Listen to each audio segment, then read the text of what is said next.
If you're a mom, you're a superhero. That's right. Own it. We possess a unique superpower of intuition, a sixth sense for what our kids are up to, how they feel, what they want, and when they want it. Yep, it's amazing. I call this mom sense. Oftentimes, we are Googling for answers, joining Facebook groups, or relegating to taking unsolicited advice from our friends when all we have to do is listen to that voice inside us. No, not the one that's telling you you're fat. The other voice, the one that seems to know everything when it comes to your kids and leaves you feeling confident, empowered, purposeful, and all things #mom goals. Hi, I'm Kanika Chadda Gupta, and I'm a mother of twin toddlers and a baby, double the fun plus one. And I can honestly say that now that I'm a mom, I feel like my life is just getting started. On my podcast, I interview industry experts and real-life mamas on their mom sense experiences, tackling topics like how to teach kids to meditate, what it takes to have the marriage you've always dreamed of, and how to master your car makeup routine. Grab your latte, that's probably ice cold by now, and take a listen to That's Total Mom Sense. When I found out I was pregnant, the first thing my sister-in-law gave me was the book, What to Expect When You're Expecting. Since the early 1980s, it's been the Bible of a mother-to-be's pregnancy journey.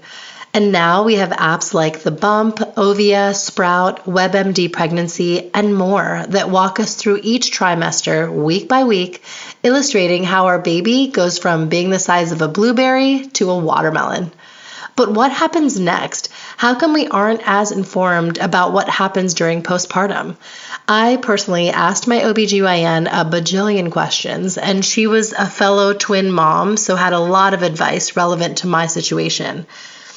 During my hospital stay after my C-section, I must have befriended at least 6 RNs who were taking care of me during their various shifts, and they were all very helpful and chatty and didn't hesitate to give me their 2 cents.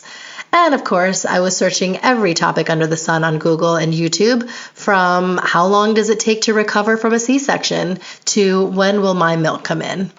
On this episode, I'm going to do a crash course on what to expect after you have your baby or babies and how to feel mentally prepared with all the things that happen after pregnancy. Essentially, what to expect when you're done expecting. My guest today is intrepid mother of 2, Dr. Taraneh Shirazian, Dr. Tara for short. She's an OBGYN, practicing gynecologic surgeon, and an assistant professor at NYU Langone Medical Center in New York City. Dr. Tara is recognized as an international leader in global women's health and a frequently cited expert in this field. She launched a company called Mommy Matters because, a simple truth, women everywhere find it hard to focus on their own comfort and recovery during pregnancy and after childbirth. Mom takes care of everyone else, but who takes care of mom? Mommy Matters has products including a pregnancy pillow and postpartum kit. Dr. Tara is also the founder of Saving Mothers, a 501c3 nonprofit organization dedicated to eradicating preventable maternal deaths and birth-related complications in low-resource settings. Saving Mothers believes no woman should die giving life. Dr. Shirazian, we are so excited to have you on That's Total Mom Sense. Thank you for joining us and helping us through our pregnancy journeys. Thank you so much for having me. I'm excited to be here. We aptly titled this episode, What to Expect When You're Done Expecting. I feel like we all have so many friends, including ourselves, that if you're not in the medical field, you have no clue what to expect with labor and, what to do next after pregnancy. So this is going to clear up a lot of those misconceptions and question marks for us. So first, if you could just shed light on what happens to our bodies during pregnancy. So pregnancy is a very exciting and sort of challenging time on the body specifically.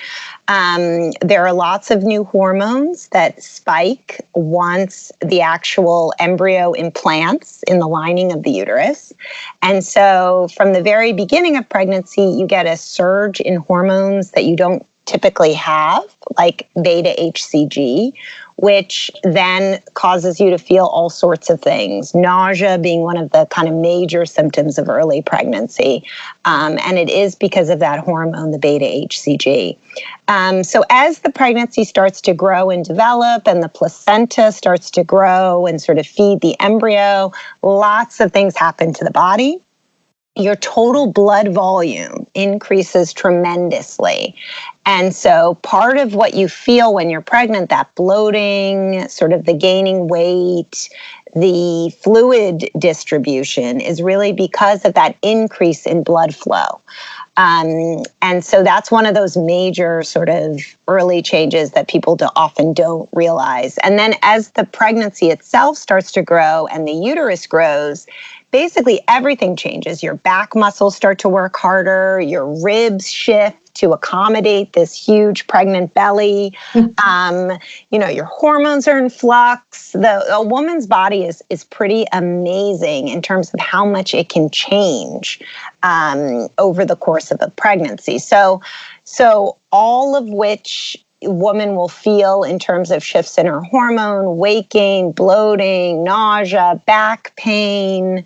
Her breasts start to increase and become engorged and prepare for milk production.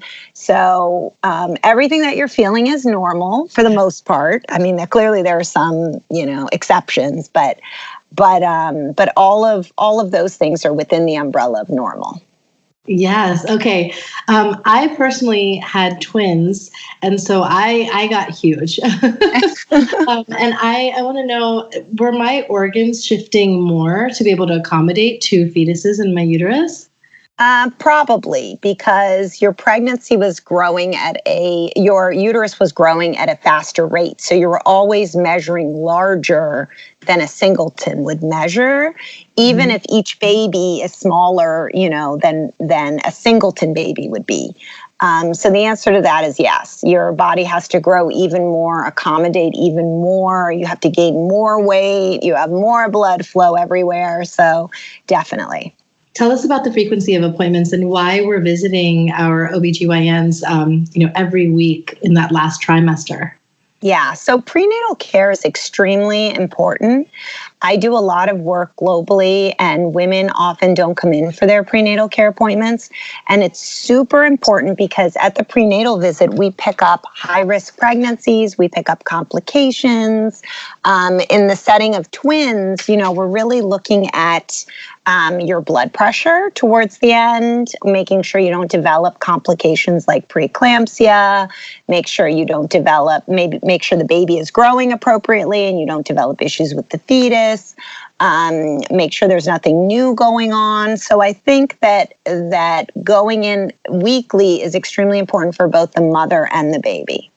Okay. And what is our blood work and our urine samples actually testing for? I mean, the biggest thing is preeclampsia. So making sure you don't develop this complication of pregnancy, which is relatively common as far as complications go. I would say about 20% of women have preeclampsia. And it's a rise in your blood pressure coupled with protein in your urine. You can also look for signs of diabetes in the urine, like excess sugar being spilled. So I would say the biggest one is the preeclampsia, but also we look at things like gestational diabetes. Yeah. Okay. Yeah, that makes sense. Some of the symptoms that, friends of mine are actually sharing with me, and, I went through myself, the nausea, the morning sickness is not in the morning. It's a misnomer. It's always in the evening. Right. Why are we nauseous at that time? And is it like acid reflux or anything like that we can control? It can be, but you often can't control acid reflux, by the way, because another sort of physiologic change is that sphincter that's between the esophagus and the stomach. It relaxes naturally in pregnancy because of the hormones. So you're much more likely to get that reflux, not through any fault of your own, just again through those normal physiologic changes. So that's why short, small meals are so important, not taking in too much at once, kind of listening to your body And making sure also you're not overeating. I think sometimes women are compensating because they feel like, they're always nauseous or their acid is always going. But yeah, it can happen anytime because that relaxation is always when you're pregnant, and you might just notice it in the evening because you kind of unwind and slow down. So a lot of symptoms women will notice more in the evening, especially if they're working or doing other things through the day. That makes sense. Okay, another TMI topic, but one that I want to, have you answer for a lot of women is hemorrhoids. Like, what is the percentage of women who get that, and is it, common, and how to deal with it? Extremely, extremely common. I don't know the exact percent, but I would definitely put it above 50. Mm-hmm. And the reason is there's all this stress because of the growing weight and pregnancy. There's all this stress on the pelvic floor. And so you have that pressure on the pelvic floor. A lot of women are constipated when they're pregnant through, again, the flux in the hormones. And so some of the ways to manage it, just making sure you're hydrating enough, eating those fiber-rich foods, try not to strain excessively if you can avoid it, which again is hard. And then with hemorrhoids themselves, you can try those topical like Preparation H and other, topical things you buy in the pharmacy. They're safe in pregnancy and, likely to be helpful. Yes, yeah. It's and you can use it as a under eye, like, it's supposed to help with puffiness. Yeah. Another question is on how you can detect if a fetus has chromosomal abnormalities or autism. Is that something that can be done in modern day? Autism is completely separate. And so we don't know what causes autism, and no, we don't have any good test for it prenatally or even preconception. But chromosome abnormalities absolutely can be tested for, and that we do now with cell-free DNA in the first trimester. We do it through blood work, and that's fairly accurate, very, very accurate, actually. But we also have the more traditional ways to test for chromosomes, including CVS and amniocentesis. If you wind up doing IVF, clearly they test for it prior to implantation. So chromosome abnormalities, things like Down syndrome and trisomies and other chromosomal issues, we do test for regularly. Yes. Right. Okay. Okay, now let's move on to the labor and birthing process. So leading up to that, what is ideal? Like, is it, feeling contractions? I guess you don't want to have that, movie scenario of your water breaking. Is that right? Well, so I guess the question is, what's the sort of the best scenario to go into the hospital? The best scenario is definitely to kind of be in labor, which is, it's difficult because if it's your first pregnancy, you start to feel contractions, you start to feel uncomfortable, and you think, okay, I'm just going to go into the hospital. But some contractions, especially in that very early, what we call latent labor phase, they can last for a few days before they're actually active. So you want timed regular contractions. Optimally, like every 5 minutes is great. If you feel like you're contracting about every 5 minutes and you've been doing that for a few hours, that's usually a good time to go in. But if you have other warning signs, like you start bleeding profusely, you don't feel the baby moving clearly, you should go in earlier. As far as breaking your water, we like for women to go in after breaking their water just because we monitor, for infection, and we make sure that the membranes are not ruptured for too long. Okay. And when your water breaks, that basically means that the amniotic sac has burst? Yes, it means the amniotic sac has burst, but it doesn't tell us anything about where you are in the labor process. Some people break their water and then they don't go into labor for like a true labor for another, day. Oh, wow. Some women break their water in active labor. So they're contracting and they're like, we know they're going to be 5 or 6 centimeters dilated and, they break their water. Okay. But others are not even 1 centimeter dilated and break their water. So there is a range to that. Right. Yeah. So contractions, do they feel like, the Braxton Hicks kind of contractions that we feel during pregnancy where our stomach feels like it's kind of frozen up? Is that what they feel like? My water broke and I didn't feel my contractions, so I can't speak to this. But if you can just kind of illustrate what those sensations would feel like. Yeah, they feel slightly differently in each person, I would say, but sometimes it feels like that Braxton Hicks contraction where it's a knot that then releases, and that can be like in the front of your belly that you feel it. And then for others, it's in their low back. Again, that contraction and the releasing of it. And it's a regular thing. So it's like, it sort of tightens and releases, and it becomes more regular as time goes on. So that's how women know that those contractions are increasing and they need to go in. Yeah. Okay. And are you allowed to just hop in the shower for a quick bath if your water breaks, or should you just realize that, nope, I got to stop everything I'm doing and head to the hospital because you want to make sure that you don't, have any infection? Well, I think, a bath where you sit in the tub, if your water hasn't broken, it probably is okay. You're probably not going to introduce any infection. But I think a hot shower where you're standing up and the shower is kind of hitting your low back is very soothing for a lot of women. So a lot of women like that, just to see if they can be more comfortable with those contractions. Right. They might take like a hot shower and see if it comforts them some. But clearly you don't have to bathe before you go into the hospital. It's all, what you feel comfortable with. Okay, good to know that you can if you want to. Yeah. So what if your baby is breached? What happens then? Well, if you know your baby is a breech presentation and you start contracting, all bets are off. You need to go immediately to the hospital. Mm-hmm. So unlike what I was saying about labor and sort of just seeing how regular the contractions are, maybe taking a shower, for those are all for women who know that the baby's head down or vertex.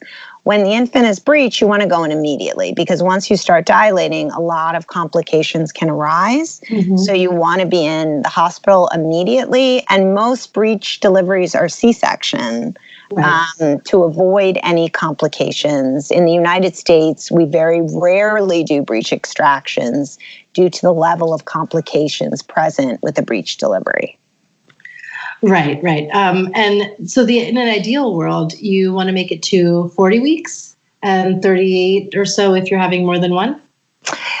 39 minimum, we hope, for, term labor, basically, for singletons. And for twins, we wait. Clearly, the body's going to go into labor when it goes into labor, but we're not going to induce labor in women who have one baby at less than 39 weeks, preferably. And for twins, we try at least to reach 37. So that's sort of how we think about when to induce. But the body will go into labor when it goes into labor. There's little to do to, stop that. So even with preterm labor, the medications and the ways to stop it are minimal. We cannot stop true preterm labor. So, mm-hmm. Yeah. What happens minute by minute with a natural birth and then a C-section? If you can walk us through that. So, well, as I said, everybody's a little bit different. So minute to minute is hard, but in natural labor, there is a progression in terms of the frequency of contractions, the strength of contractions, the dilation of the cervix. So when you're in active labor, these things are changing, literally hourly. And so they're progressing. The cervix is opening and dilating up to 10 centimeters. The baby is moving down the birth passage, until the head is crowning at what we call the perineum, until you can actually see the baby's hair, on the perineum or outside the vagina, and you're delivering. And in a C-section, it's quite different. That sort of depends on what's happening at the time that you're sectioned. Are you having a scheduled C-section? Were you in labor for 24 hours and then you're sectioned? Did the baby's heart rate drop when you had the C-section? What were the circumstances? But a C-section involves making an incision in the lower abdomen, 2 centimeters above what we call the pubic symphysis, and then extracting the baby manually from the uterus and then suturing the uterus up and closing everything in layers. And with the delivery, so there's the delivery of the baby, then the cord, then the placenta? The baby is attached to the cord. So, yes, basically, the baby's delivered, the cord is with it, you're clamping the cord, cutting the cord, and then delivering the placenta. Okay. I was so impressed that, with a C-section, this happened in a matter of like 5 to 7 minutes. Yes. Actually, an emergency C-section, the whole thing is done in a matter of like 10 minutes. We're trying to very quickly extract the baby and, make sure the baby's out and delivered because it's an emergency. Absolutely. Yes. Yeah. Well, tell us what it's like, being on the other side of the curtain and seeing this happen in the OR all the time. What is it like when it's touch and go like that? I mean, it's amazing when you deliver a baby, you're worried about the baby, you deliver the baby comes out screaming. That's it's wonderful. It's what makes, everything worth it. When the babies aren't doing so well, it's tough. So I think we see the whole gamut. And we see all the good, we see all the bad, which is, why we're probably always very moderate in what we recommend too, because sometimes things don't go well and sometimes there are complications. Right. There's a lot of staff, involved in birthing a baby. Yes. Can you tell us about who those people are and what they do? Hospitals are really about minimizing your risk and complication. Really, we don't want anything bad to happen sort of ever. So everything is organized to minimize that possibility. So there's always in an OR, there's going to be 2 nurses, there's going to be 2 anesthesiologists, there's going to be someone who's scrubbed at the table who's handing off instruments, there's going to be a surgeon, an assistant, there's going to be at least half a dozen people, maybe more in the OR at any particular time, and a lot of activity. Right. And the same thing in the hospital room, especially if things aren't going as planned. You're going to have a team of people swarm in there immediately. And that's why sometimes it can get scary and unpredictable. Yeah. Mm-hmm. No, but I mean, I think, more than anything, having a whole army backing you up is definitely a good feeling. Yes. It's all there for the woman. And it's all there to optimize, success, basically. Right. So what is an epidural and, what are the effects? And is there a certain window of time where the woman can decide, yes, I want one, or no, I don't want one? Well, theoretically, you can get an epidural at any time, but the main thing is you have to be able to sort of sit for it. So I think sometimes when you're crowning, when maybe the baby is right there on the perineum, it would be tough to actually sit to get it or even lie on your side to get it. But theoretically, you can get it at any time. The optimal time to get it is probably when you're in active labor. Historically, there had been reports that it slows down the labor, but there's also reports that it doesn't slow it down much. So why not be comfortable for the hours in which you're in labor? Mm-hmm. And it's really meant to be, for the mother, for her comfort, for the ease of being able to labor, for hours on end. Right. And essentially, it makes your entire lower half of your body go numb for an amount of hours, right? Yeah. You still will feel pressure, which is important because when it comes time to push, you will still feel that pressure to push. Right. But it will take away that pain. Yes. Okay. And so then when you have the epidural, is it around the same time that, a catheter is inserted and that way urine passes through there? Because I guess you don't have the sensations to do it, right? Right. Because you're not going to feel like urinating. You're not going to feel that sensation to urinate. So the catheter takes care of that for you. Okay, yeah. And then actually that goes back to another question I have is that also why we're not supposed to eat anything before pregnancy? Because you can't have a urination or bowel movement happen while, No, that's sort of more in the circumstance that you need an emergency surgery. So it's sort of like in hospitals, we prepare for the worst. So it's sort of like, although we anticipate that everything will go smoothly, we don't want women eating or eating large meals at least. Some places will allow you to drink. Because in the small chance that you will need something like an emergency section, we don't want you to be at increased risk because of the food, because of aspirating the food that you've eaten. So. Okay, yeah, that makes sense. Yeah. Regarding natural births, how common is it to need an episiotomy? And if you can explain how that procedure works. It used to be decades ago, women would automatically get an episiotomy at delivery. Mm-hmm. Thank God that is not practiced anymore. So literally episiotomies are only if, two reasons I would say. One, you want to quickly deliver a baby in the event of the shoulder being trapped or some other complication. So you want to create some more room in order to optimize that delivery. Mm-hmm. You would cut an episiotomy. Or two, you have a very large infant and you're going to tear. So having an episiotomy is going to be a more controlled way to, to have the cut and to repair it. Okay. Generations ago, forceps were used pretty widely. Are they still the case if you have a big baby? In some circumstances, forceps are still used, but they definitely have decreased in terms of frequency. There are much less providers that have been trained in forceps and much less forceps being used. Yeah. Okay. And now on to C-sections. So I think that there still tends to be kind of a stigma around them.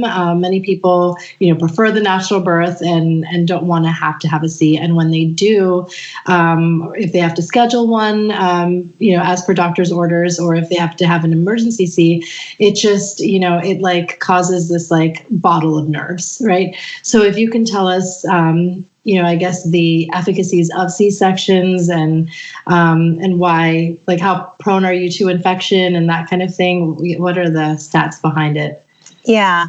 So if you are a woman who wants to have many, many children, it is probably not the best to have the C-sections because with each C-section, your risk at surgery does increase. So, in general, we don't try and overdo sections because the risk over the course of a woman's lifetime will increase if she keeps having C-sections. That having been said, it's not the end of the world if you have a C-section because there are lots of advantages to having a scheduled surgery, having a scheduled delivery, being able to walk in, have your baby, walk out. So I think that there are pluses and there are minuses, but I think the big thing with it is no one should feel like a failure if they have a C-section, At the end of the day, it's all about being a healthy mom, all about your health. And about walking out of there healthy and good and having a healthy baby. So, if it turns out you need a C-section, it's okay. No big deal. And it's all about optimizing your health and success. So. Right. And then now on to VBACs. So that's vaginal After C-section. C-section, yeah. Yep. So are those, not as common now? They're not as common because some of the risks really increase with VBAC, which I think made people sort of less inclined to want to offer them. Right.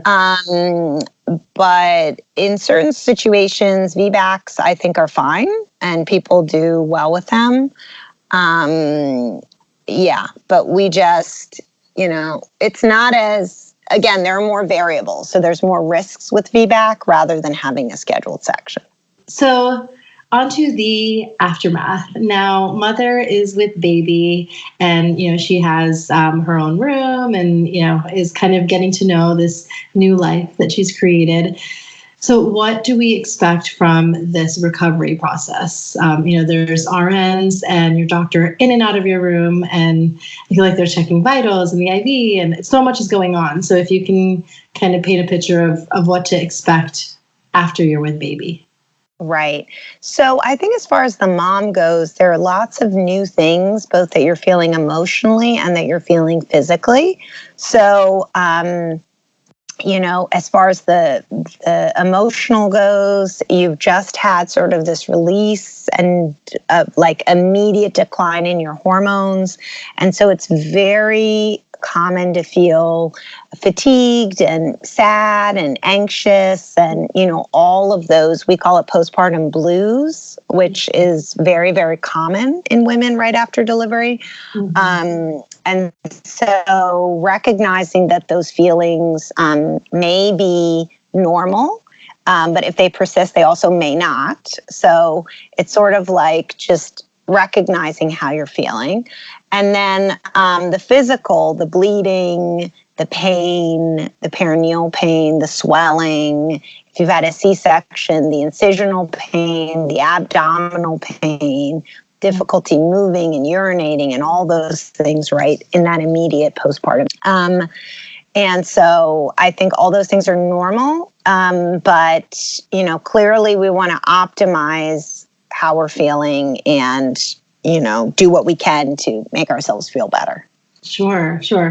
Now, coming back to the connection with the baby, I think so many women right afterwards wonder, when is my milk going to come in? So, right. Yeah, when does that physical change happen? With the and then it's a little faster with the vaginal delivery than it is with the C-section. And with the vaginal delivery, I will say it's usually within a good 3 to 6 hours after delivery, usually. Mm-hmm. And with the C-section, it can be much longer. It can even take a good 24 or even more hours for milk letdown to happen because the body hasn't been primed in the same way. Mm-hmm. So, but even if you don't have a full amount of milk coming in, those first few days, you might not have sort of the main milk production. You're just going to have that colostrum, which is that little bit of milky sort of substance coming. But that's also really, really important. So absolutely breastfeed and give it a try and, do as much of it as you can. But again, we want women to be forgiving, mothers to be forgiving of themselves. So we all do what we can, whatever. Right. Yeah, you should make the decision that works best for you and for your child. And then what I think is great is, most hospitals have a lactation consultant visit you shortly after your delivery. Absolutely. And so they walk you through everything. They're like, this is the hospital grade pump. And, we're going to show you how to use it because all these things are totally foreign. I've seen before pregnancy, I looked at pump parts and the bra thinking this looks like a torture device and I don't even know where to get this thing. But what's great is that you have personnel on staff that help, kind of acclimate you to all of these things.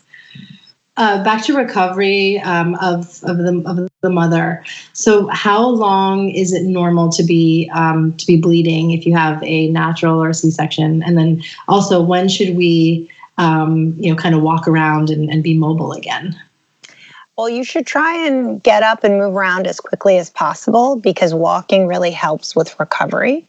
It helps with getting rid of the excess fluid. It helps with pain. It helps with gas pain and fluid redistribution. So walking is extremely key. Bleeding can last a while, 6 to 8 weeks even. And it can be very heavy for those first, few weeks, and it can stop and start again. So bleeding can be very unpredictable in that postpartum period. Okay, so in the 6-week recovery period, is that how long it is before you can work out again and have sex again, like do anything like your normal self? Well, that varies. I think part of it depends on how much happened at your delivery. Did you have a huge tear? Did you have a huge episiotomy? How comfortable are you vaginally? How comfortable are you after a C-section? But we usually do say about 6 weeks for things like sex and for major activity at the gym. But clearly leading up to that, you can be walking, you can be gradually increasing the amount of your physical activity to sort of see how you feel and how it goes. Tell us about Mommy Matters.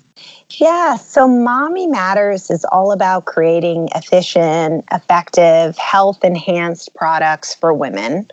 I have 2 children of my own, and being an OBGYN, I really feel like there were a number of areas where there was an unmet need in health product for women in pregnancy and at recovery. And so our first product line is an ode to empowering the pregnant woman. The first product is actually a portable pregnancy pillow that's meant to be for the working pregnant woman, which I think very few people sort of acknowledge that pregnant women also work. So anything that sort of enhances their comfort and recovery throughout the workday is extremely important. So this portable discrete pillow is meant to be taken everywhere with you. You take it to work, you sit on the subway, the train, you're at your desk at work with it. It has a heating element. It accommodates the growing pregnancy by providing ongoing lumbar and low back support. You can also use it behind the neck. So it has a variety of functions, and it's basically, to empower our pregnant working woman. And you can use it in recovery as well. Actually, when I first developed it, I was also thinking you could take it to the hospital when you're pushing in order to, have low back support with heat throughout the pushing process. So I think there's like a number of ways that you can use it, and postpartum as well. We were talking about nursing earlier. I think, you can lie on your side and put it under your belly and nurse. You can put it under the baby and nurse the baby. So there's so many ways to use it, but it is meant to be empowering. And the proceeds from the pillow go back to our global nonprofit called Saving Mothers, which is a nonprofit dedicated to reducing death in pregnancy and at delivery. Wow. So we bring things full circle. Yes, I love that. Not only are you helping pregnant women everywhere, but you're helping those who don't have the access to these resources. That's incredible. That's incredible. And we want to empower every woman to be part of this movement for mothers everywhere. You can buy a really good, effective product for yourself, and we will automatically give back to women of the world and to optimize their risks at pregnancy and at delivery.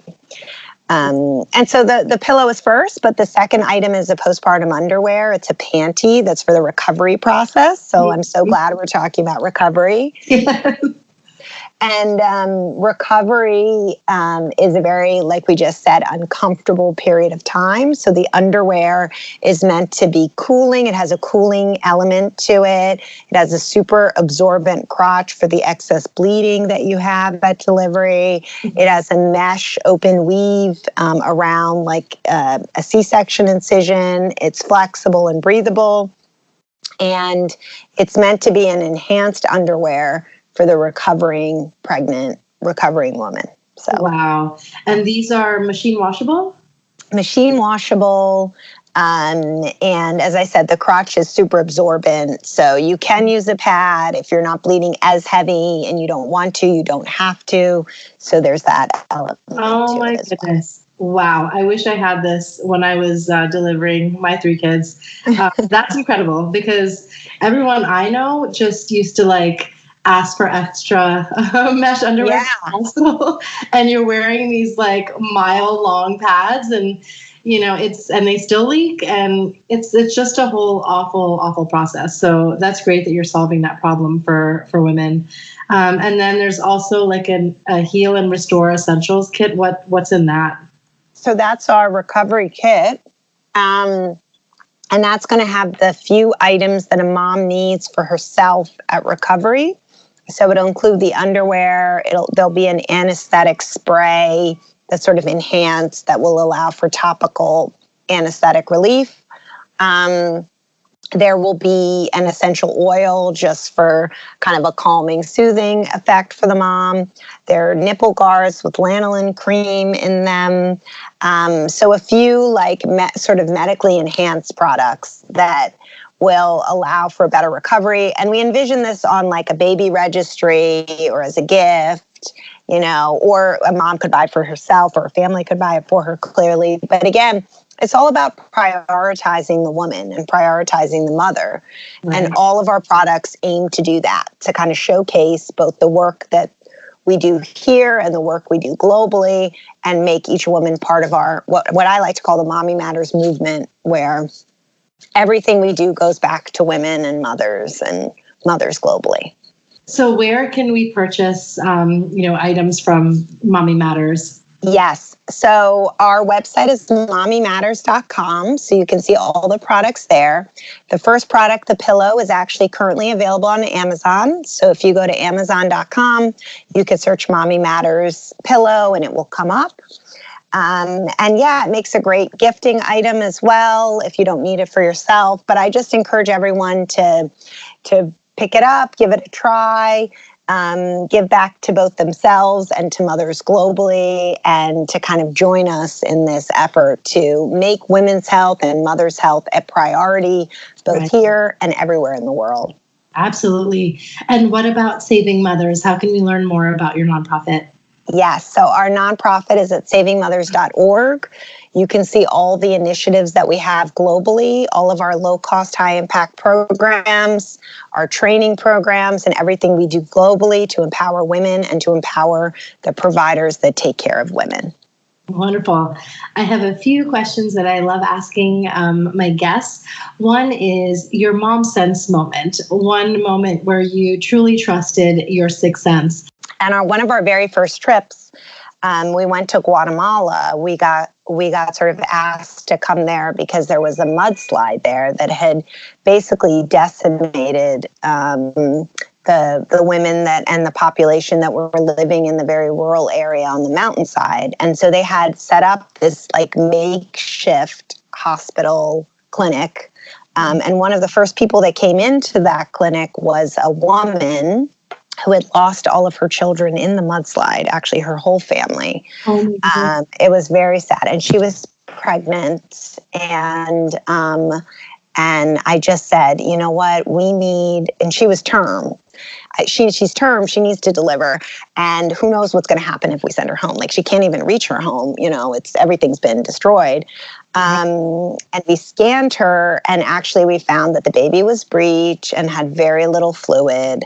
So we made the decision to do a C-section right then because the baby was term. We did all the measurements. Baby looked term, looked healthy. And so we delivered this baby. And the woman was so grateful. She was just so happy because basically this newborn was now, her only family. So it was one of those times where I'm just really glad that I said, no, she doesn't go home. Like, she's going to deliver today. We need to find her an anesthesiologist. We need to get the OR set up. We can't let her go home. This is our moment to change her life and make it, fuller and better. Let's not forget our quote of the day. What is a quote that you live by that you could share with us? Don't call me lucky, call me badass. and I love it. I like it because so many people will be like, oh, well, that just happened because, you got lucky, right? And so, it's about, a lot of times in life, it's about more than luck. It's about sort of helping shape your luck, right? About the hard work you do every day to shape those outcomes. So I don't think that when we say, oh, you got lucky, that's really giving people the credit that they should get. So true. Yeah, you have to kind of create opportunities for yourself. They don't just happen to you. Absolutely. It's a lot of hard work. A lot of quote unquote lucky people are very hardworking. Yes, exactly. Yeah, we have to change our perspective on that one. So tell us anything that you might have not covered in our episode today. Please come and support us in any way that makes sense. But we would love for you guys to pick up our products or, visit us at savingmothers.org, follow us on, social media. All those ways would be wonderful. But, help us grow the Mommy Matters movement. Yes, we definitely will. We are so supportive of you, and we look up to you for creating such a movement for us to follow. So thank you, Dr. Shirazian. Thank you so much for having me, Kanika. Thank you. It's been a pleasure. Thanks for listening to today's episode. I hope you got some great takeaways from my chat with Dr. Tara. She's incredible, isn't she? Not only is she a mother herself, she helps other moms deliver their babies and take care of themselves first and foremost. Tune into other episodes and browse my YouTube videos and blog posts on my website, that'stotalmomsense.com. If you have any suggestions for show topics or guests I should invite on the show, or seeking advice with your own personal journey, or just want to say hi, I'd love to hear from you. Write to me at that'stotalmomsense@gmail.com. And remember, always trust your mom sense. Stay strong, super mamas. See you next time. That's total mom sense.